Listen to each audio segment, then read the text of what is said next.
Could you explain the nightly erection stuff? Can you expound on that for all of us? My mom is here. I'm back on my old stomping grounds, and it's the third day since I've been back home. I went to my old house, I went to my childhood grade school, I went to my high school, visited some neighbors, hung out with my parents, and just the deep reflection that accompanies going back home and taking stock of what's happened in life. I'm now going to meet up with a few hundred people in Utah. Most of them are Mormon, so my former faith. And I don't have the contours of the room. I don't know what they think. I don't know how they feel. I don't know what's going to be offensive. So this could either be disastrous or this could be neutral or be positive, because I've been accustomed to speaking around the world and I generally have a feel for where people are at. I've built up intuitions with reading comments online and hearing reactions, of course, from haters to supporters. And here I just have no bearing. And so I'm going into this blind. I really want this to go well. I'm very invested in this going well. So normally I walk into this with a lot of confidence, and today I'm feeling like I don't really know what I'm walking into. All over the world, this individual has become pretty infamous for many different things. And my favorite is when I invite people to events like this and seeing the reaction, because everyone has an opinion of what Bryan's up to. My favorite was my mom's question, who was, is that the guy having all those erections at night? So we're gonna learn a lot today, and I hope you ask some questions, Mom. I really do. Yep. Hi, everyone. Really nice to see you. I spent the past few days in Utah here revisiting my stomping ground. So going to my old home and schools and friends. And so it's been a really wonderful experience to collide my different worlds. I'm in a very pensive disposition about life and where I was and where I am. What I've observed in you and your protocol is this incredible mindset and mind control, even to the point where I've heard you say that the protocol, the blueprint protocol, is the boss over your brain. Can you speak to the details of developing that mindset, especially from having previously experienced depression? I like the thought experiment that if you lived in the year of 1870 and the future could whisper into your ear, hey, there are these new ideas about these microscopic objects that are the source of infection. They're called germs. And you can't see them with the naked eye, but that's what's happening when doctors deliver babies and they don't wash their hands in between, or it's what happens when you perform surgery and you don't wash the instruments. Now, if you lived in the 1870s, your natural disposition might be, that's crazy. I mean, that's weird. You're telling me that something I can't see is the source of this infection and causing death. Now, if you're open-minded, you might say, okay, that sounds weird. It challenges many of the notions I understand about reality, but I'm going to be open to this concept. And we know throughout history that this has repeated itself all through time, that the future is always present. Right now, it's present. And the majority of our ideas are representations of dead people, and we're living them out, but we treat them as universal truth. And so the question is right now, if the future could whisper into our ear right now, what would they say? And if they said something, would we bat it down and say, that's probably not possible? Now, some things are probably true, but other things might stick. And so with this idea on Blueprint, what I tried to say is if the future could talk to us, what they might say is that we have reached a point of technological and medical progress where death is no longer inevitable, or at least we might be able to radically extend how long and how well we live. And so the whisper is, don't die. Above all things, don't die. But to me, that's really the culmination of this moment that we all exist. Thank you. I didn't even answer your question. I love it, though. Being future-focused is what I'm hearing from you. Essentially helped you to develop this mindset and writing the future in the way that you want to. Kind of going into like the future store and putting into your basket whatever you would want. Yes, like the practical answer to your question is what I wanted to show with Blueprint is I wanted to show that we could build an algorithm that could take better care of me than I can myself. And so Homo sapiens have been the dominant form of intelligence for 200,000 years. We reigns supreme with intelligence. And there's a new form of intelligence in the form of artificial intelligence that is becoming better every day and doing the things that we do. So when it drives our cars, we're like, that's cool because it's potentially safer. When it flies our airplanes, when it reads images for cancer imaging, we give thumbs up. Or when it drives get us to a destination. And what I was trying to say is, it's now potentially in the realm of what we consider to be the most sacred of all things, which is deciding what to eat, when to go to bed, what nutrition to put in my body. And even though Blueprint is very analog in its implementation, I wanted to show that just like when the first message with the telegraph was sent, the Pony Express was dead. Now, it was sad that people were no longer going to ride horses to deliver mail, but the telegraph was making it obsolete. First time GPS allowed arrival at a new destination, maps on the lap were dead. And so what I'm basically saying with Blueprint in its most extreme form is the mind as the primary source of intelligence to manage our health and wellness is in its final stages. And this new algorithmic inputs are now going to run our lives. So if you think about it from a very practical sense, no one here right now is thinking about breathing. Now you are, but you weren't before. It just, it just happens. No one thought this morning when you ate food about digestion. It just happened. And so what I'm suggesting is this extension of autonomy is going to go further and further to maintain, as perfect health as we can. And so that's what we've tried to demonstrate in an analog form, is that the technology is here and that a new era has landed. We read about how you were striving to live to 200 years old. Obviously on your chest, we don't want to die at all. Do you believe that the medical technology is present and here today for you to accomplish that goal of 200 years? Or are we banking on a medical advancement that has yet to occur in order to hit that goal? Homo sapiens have been able to reliably, with some degree of accuracy, predict the future for 200,000 years, where you can say, okay, I'm born into this existence, I can see what previous generations did before me, I can model out what my life is likely going to be. In the 1990s, you could say, in the US, I'm going to finish high school, I'll go to college, I'll learn this discipline, have a career, retire at 65, and you can basically plan out your life. And we're now in a situation where we cannot plan more than 3 months. It's the first time in the history of civilization that intelligence has a wall of fog. We can't see it. And my son right now, he just went into his first year of school. He has 4 years of school. That's insane what the world is going to be like. What does he study? Now, he's looking at math, physics, and CS, and it's kind of like, maybe we still care about those things. Maybe we humans still have it, but how do you even know?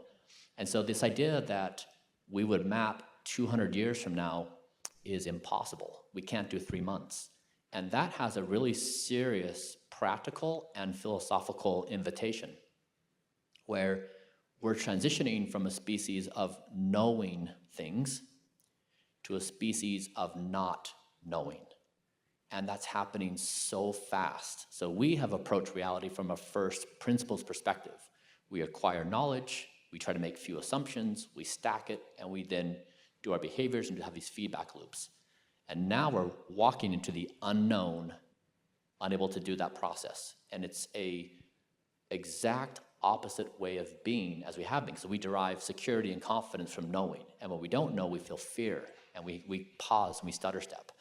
And so in this case of the 200-year goal, I think it is an interesting frame. It triggers all these defense mechanisms where people will want to shoot it down. They want to kill the idea because they'll say, I'm going to be bored.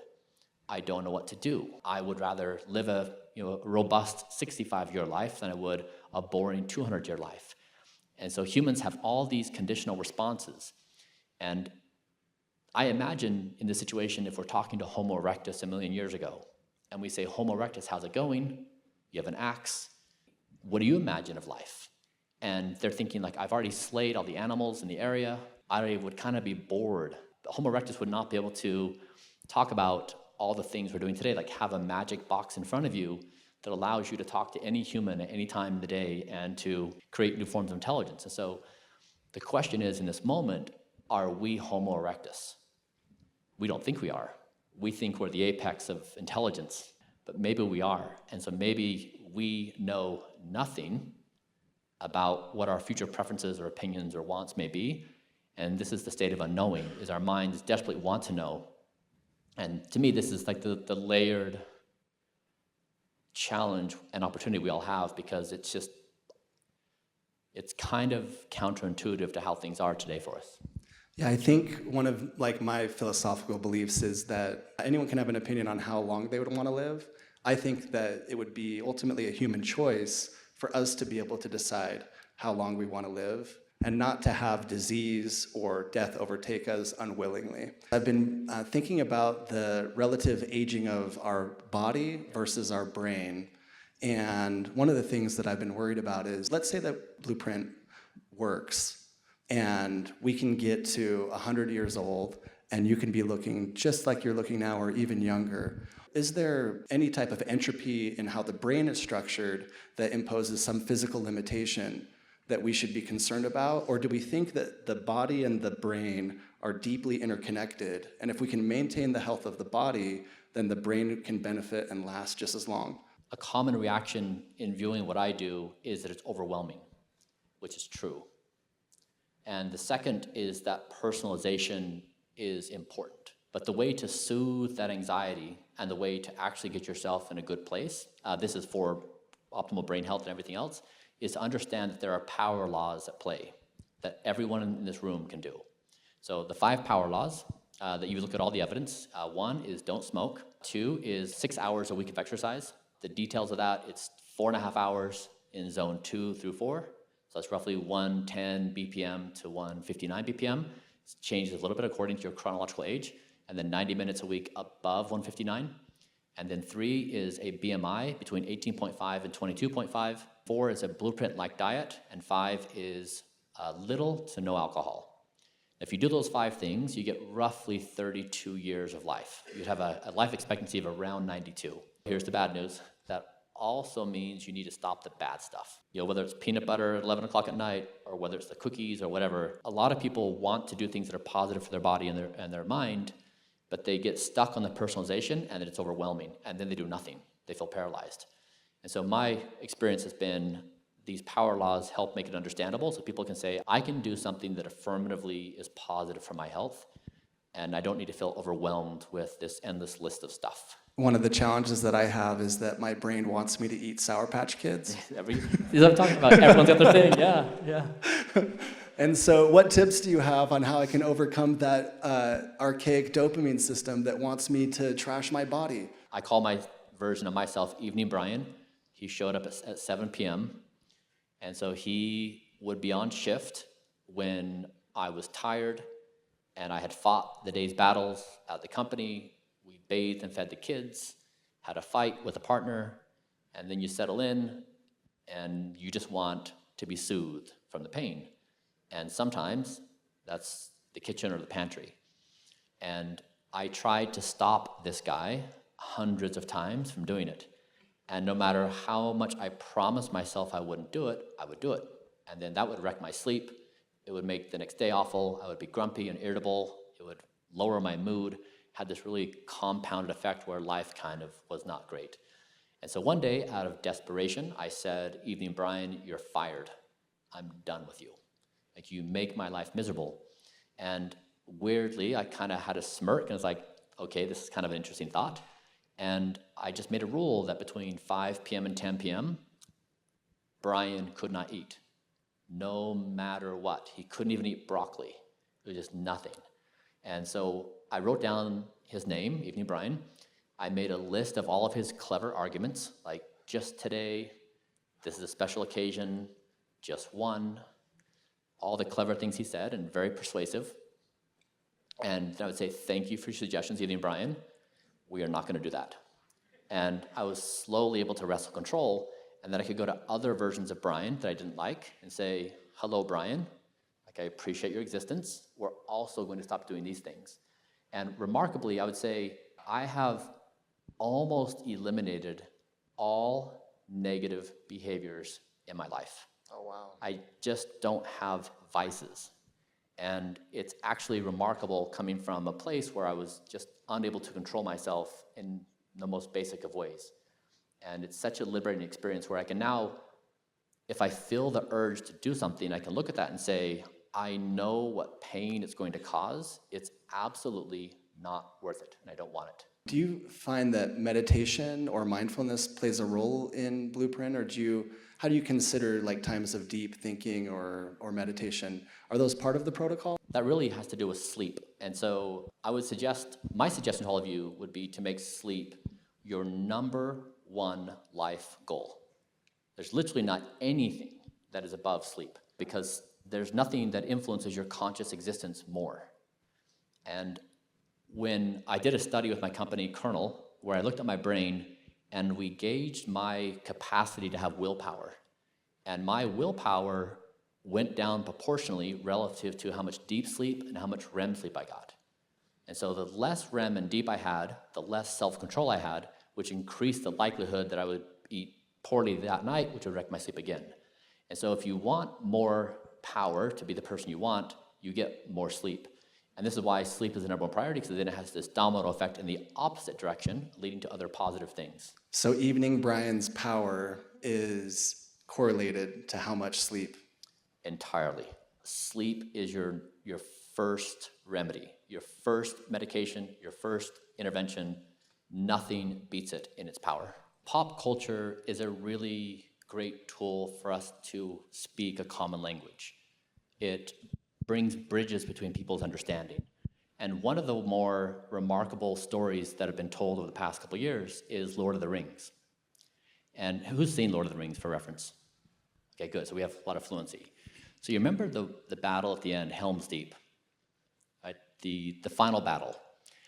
And they go out and they try to get all the people of Middle-earth to convene and say, we are going to unite against this common enemy. And it's a story of each culture and their own proclivities. Some of these cultures have conflicts between them, but they come together and they ultimately prevail, but it's a long night and it's precarious. And I think in this moment, I would say all of us of Middle-earth, let us unite. And the foe is death. And to get there, however, you need to follow these steps we've talked about. You need to basically smooth out time. So my education is primarily of reality, is reading biographies. I love traveling in time and going back to the 15th century and the 13th century and the 17th century and trying to see what was happening then, and then who was able to see the future. Like pluck it out of the air, see it, endure all the hate that they got. Everyone thought they were crazy. A few people might have grabbed. But it's a skill set that has been demonstrated throughout history. And so if you occupy that mindset, you say, the people in this room, you are building the future. You initiate endeavors that other people sign up for. You're shaping reality. And so in your mindset in doing this, if you can imagine the thought experiment of the future whispering in your ear, you can divorce yourself from time and place right now and say, all this is probably just going to go away. And then you can incorporate what is really happening, that algorithms are getting very good, they'll complement our abilities, they'll augment our abilities. So what is this longer term horizon? With that as your basis, you can build a future that is distinct from right now. Whereas if you build within the framework that's existent today, you'll be led to make certain decisions that are very 2024 centric. They're not 25th centric, and they may be blind to the realities of what's happening in this larger timescale. And this has, to me, been the most helpful thought experiment. And it would be remarkable if, as a species, if the solve of tribalism, which is the thing that provokes some of the worst acts of violence between humans, if we can solve that and bridge that with a united purpose. And Don't Die is the single most played game across the world every second of every day. It's number one. Capitalism is not even played as much. We breathe every few seconds. We have smoke detectors. We look both ways before we cross the street. We throw out moldy food. So if we say as a species, how could we possibly agree on anything? Don't Die is the only thing we can agree upon. You take one step above Don't Die, and we all disagree on everything. But we can't agree on one thing. And then you bridge that together with the basics of health and wellness. The revolution of the future begins with the food we eat, the time we go to bed, and it's specifically rejecting anything that accelerates your speed of aging and the onset of disease and death. But it's a revolution of thought, of behavior, of norms, and that's what I hope we can lock in, because there's no way this is happening if the community is isolated. It's really everyone together. Well, we're here to play with you. Thank you, Bryan. Let's do a few questions.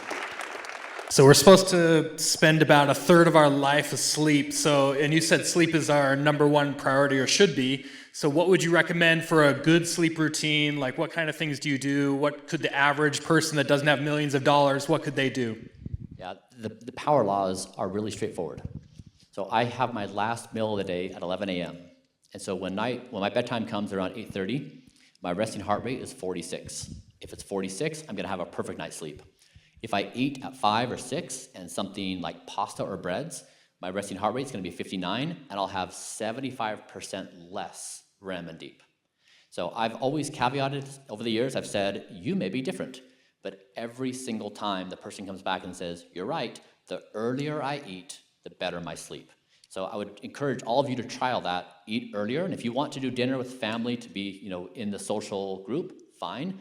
Just eat very light, but watch your resting heart rate as a predictor of your sleep quality. Then number 2, a lot of you, I don't think have problems with this, no alcohol. It wrecks sleep. Then other things, if you can control your environment, like a blacked out room or eye cover, that's great. This one's a little controversial. If you can sleep alone, it's great, because when you have sorry everyone. When you have 2 people who are trying to synchronize their efforts, you can't control bedtimes, wake times, movements, and it creates a lot of variability. With the protocols I've been doing, I'm potentially the world's best sleeper. I had 8 months of perfect sleep using the Whoop device. Now, no human in history has ever done that. Not to say others couldn't, I just did it when not others didn't, but I wanted to demonstrate you can get predictably high quality sleep. So eating time, no alcohol, sleep environment's really important. I have an 8 sleep mattress, so temperature controlled. That's really been helpful. Then going to bed at the same time every night. Because right now, sleep is a thing that always gets moved. If your favorite show drops, or you're out with a friend, or you need to finish a work project, or whatever, it's always pushed. And if you make sleep a non-negotiable, everything else is second tier to it, it just shifts your mindset. You have to also understand that the psychology of why we think that, we're really in grind culture. So there's this idea that if you tell a story about someone who went days on end without sleeping, did some amazing coding and whatever, there's lore and they increase in status in our group. And so it encourages really bad practices. A lack of sleep does not increase value, it just lowers the value of what's done. So it is really a myth that cheating on sleep is a good idea. How concerned or not concerned are you about oxalates? And then second, I just bumped into methylene blue a couple of weeks ago. I'm wondering what your take is on that. It's supposed to upregulate your mitochondria. The thing we did at Blueprint that was unique is we looked through every single scientific publication ever published on health span, lifespan. We ranked them according to effect, increase in lifespan or health span extension, and then we scored the believability of the evidence. And then we took that list, 500 things long, and we applied everything in me according to those power laws. And then we did the same thing and put it into a product that could be mass market. And so on oxalates, we definitely have an answer. If you go down that power list of rankings of the strongest evidence, and you get down to a certain level of oxalates or blank or blank or blank, they're important, but there's basically thousands of these things that pop up along those tier. And this oftentimes is the thing that contributes to paralysis, where if a person wants to do a given thing, they hear someone mention something about blank, and then their entire regimen is just now out the door because they're oh, I'm so worried about oxalates that I can't move forward in life, and they miss the power laws. So yes, we watch oxalates. Yes, methylene blue is something that our team is looking at. Also, we always try to come back to the power laws of where to apply focus and effort. And I've seen this conversation happen so many times in our own internal dialogues where it's so easy to go down a track of something and you lose sight because you can play in this 1,000-point area, but oftentimes there's insufficient evidence to break through the stalemate and everyone's just stuck. So sorry not answering it directly. We try to minimize. We also try to move up the power laws. How do you see, I guess, AI or Blueprint be able to help shift people's beliefs that then lead them down the right path. Yeah, I draw the parallel of, when the 13 colonies were trying to figure out what to do with themselves, there was this argument, the king is sturdy and powerful and nice to have. And then there was this new emergent ideas of what if we did this new democracy thing where people voted? And the colonies were split, and it was a vicious debate. Thomas Paine wrote this pamphlet, Common Sense, and he said, look, the monarch, I understand it's stable and we know this thing, but they also stink. They're not really good at managing affairs. We understand what's going on the ground here. Like, we have intimate knowledge of our own needs. But then people are like, you're telling me that this guy's gonna vote? Like, nah, I'm not gonna believe that. And so it was a very vicious debate. But basically, democracy turned out to be a better form of governance than a monarchy. It was just more efficient at managing, it's better information management theory, and it was superior. What I'm proposing is a new way to understand self. And so currently, we have a monarch, our minds. Our monarch decides everything we do. If we want the brownie, we do it. If we walk down and we look at the menu of items, we choose what we want. And what I said is there's a better approach, a democratic approach. Probe the body and ask the body what it needs. Like, hey, heart, what's up? How are you doing? Give me your anatomical measurements, give me your functional characteristics, let's look at the evidence, and create a protocol to satisfy the needs of the heart, and then do that with every single organ of the body. And so I said, monarch, thank you, but you're out. A new system of democratic rule, you're in, and you're gonna be paired with scientific evidence and this protocol for this continuous feedback loop. So now my body takes care of itself, and my mind observes it. And so it's just a new way to understand self that transforms how we have been as a monarch to this new system that is basically superior. To pull this outside of ourselves, we have a self-harm problem as a species. All of us do. We treat planet Earth the same way we treat our bodies. It's an identical relationship. We're destroying our home, our bodies, and we're destroying planet Earth. And so the question is, how do you respond to the existential nature of this crisis? And so, in short, anything my mind spins up about a future preference or want or imagination, I kind of just chuckle at, because it's not working in the current reality of what we're walking into. The future reality may be unimaginable to us in every capacity. How do you intend to bring this to other cultures and people that don't have the ability financially to maybe follow your protocol exactly? Because I deal with this all the time, where people want this, but they can only afford this. Yeah. We just made Blueprint into a mass market product. We made my diet into a protocol that costs less than $1,000 a month and has over 100 active therapies embedded in the protocol. So basically my exact diet into a price that is cost competitive with fast food. It potentially is lower cost than groceries. And so we're trying to take a power law of perfect nutrition and take it into the masses. Now there's a power law too, because there is individualization according to things, but we generally have hit that. So yeah, we're basically trying to take the first step of one of the top 5 power laws, consumable by everybody, replacing McDonald's. And then the second thing we're doing is, like, I just did my first gene therapy. It ranks number 7 on our list as the most powerful interventions known to science. And therapy costs $25,000. And I'm in discussions with the company to bring this to the masses. Basically, like, we now have a community of thousands of people that we could do a group by. And so we could try to become the Costco of longevity therapies and just roll them out to everyone. Blueprint's kind of interesting because we do have a profit incentive in the business, but we kind of don't. We also make everything free. So we're really trying to break this thing out to dramatically reduce costs and scale this to the masses. Almost like a zeitgeist shift of everyone can have enhancement. So yeah, I'm with you. We're right there. We're trying to scale as fast as possible through the basics and advanced stuff. What is the future of gene mutation? So we didn't do gene therapy because we didn't think any of them were safe.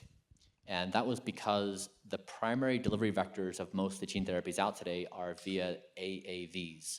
And once you get an AAV in, you can't turn off the gene therapy. So if something goes wrong and it has cancer progression, you can't turn it off. And we didn't want to take that gamble. And so what we did is we found a gene therapy that's delivered via a plasmid.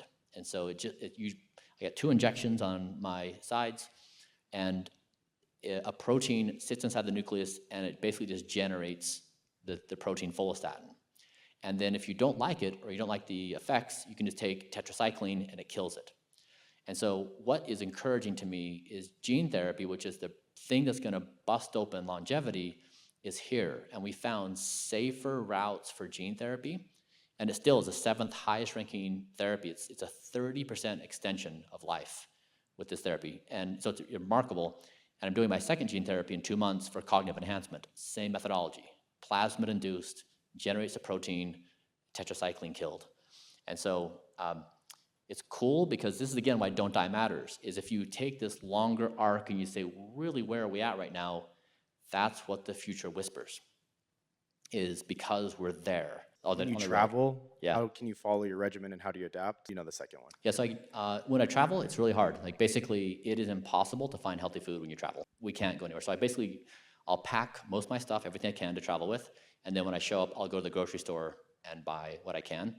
But it's almost impossible to stay true if you're going to a restaurant. It's just like very hard. The Blueprint food stack solves most of that. So this week here in Utah, I've been traveling with the Blueprint stack for the first time, and it's solved most of my caloric needs. So that's cool that we basically are making inroads there. For the sake of Scott's mom, could you explain the nightly erection stuff? Can you expound on that for all of us?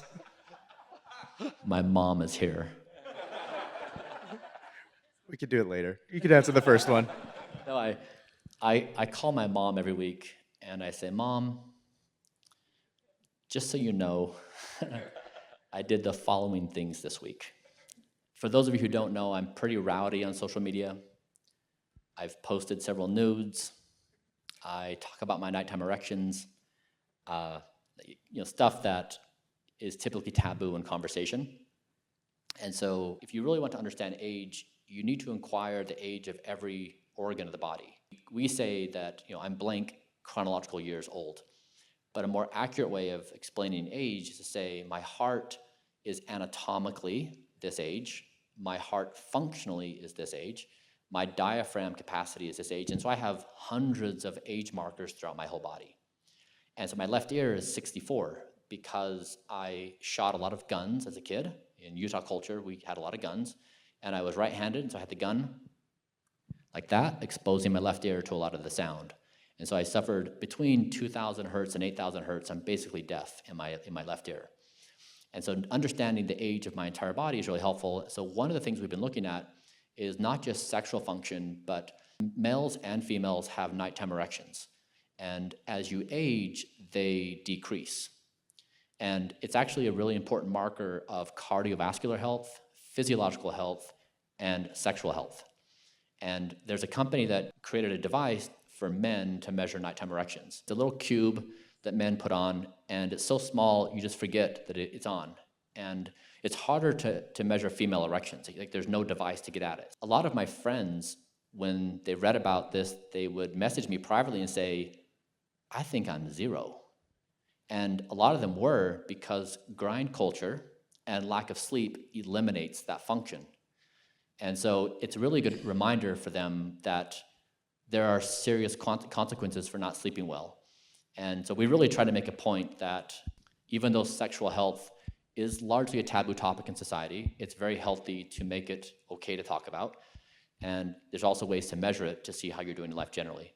So yeah, we've been doing a lot of therapies to see if we can basically de-age my sexual function in all the things we measure.